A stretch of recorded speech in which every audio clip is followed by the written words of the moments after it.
really a two-step process if you want to think of it that way.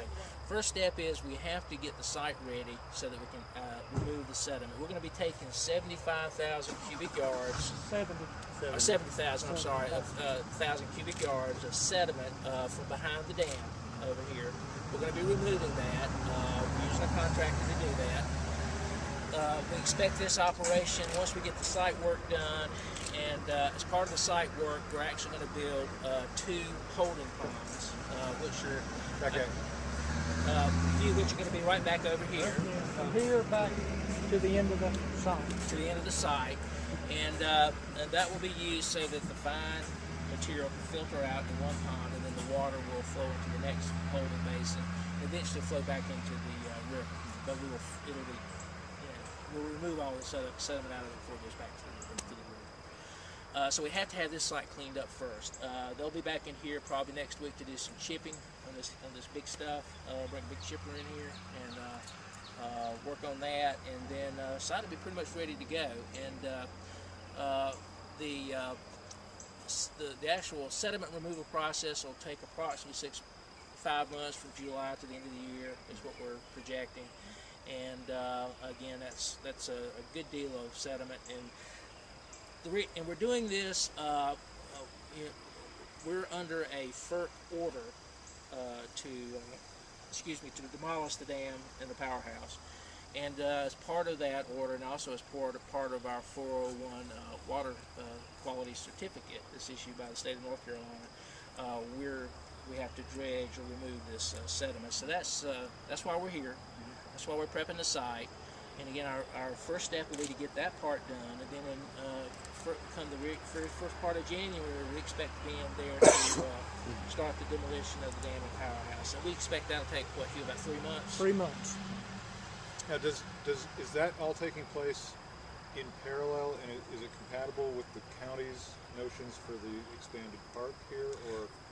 We think so. I mean, it's we obviously the FERC order is we're required to remove it, and we're following in that particular order. And that was in the Nantahala and Tuckasegee cooperative settlement team agreements that were developed in 2004.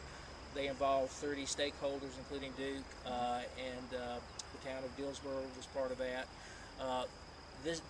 That team agreed that powerhouse and the dam would be removed, and we relinquished our license, and FERC issued the order in 2007, I believe, to go ahead and remove the dam and the powerhouse.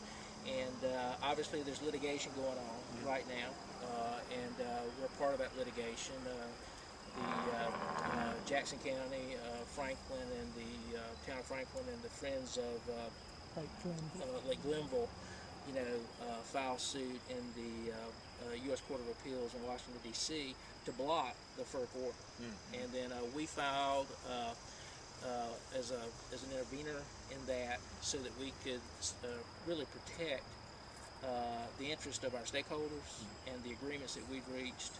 And because we feel like out of those agreements, which we filed with FERC as part of the licensing process, we feel that provides a balanced kind of roadmap to operate all of our hydro units, and there's 6 hydro units in this. Other activities, asphalt, concrete, driveways, whatever.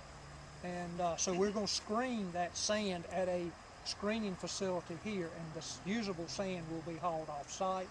The outflow from that, the water will be processed in these sediment ponds that Andy told you about, because there will be some fines in that creates muddy water, and we have to settle it out in those ponds before it goes back in the river. But most of the activity, the dredge will be on the pond, piped over to a screening facility that's here to separate that usable sand, and then the other materials will be removed from the coarse sediment pond. The first pond in the sediment removal process is for coarse sediments, and then there's the clarifying basin is the second basin where the water is given the final treatment before it goes back.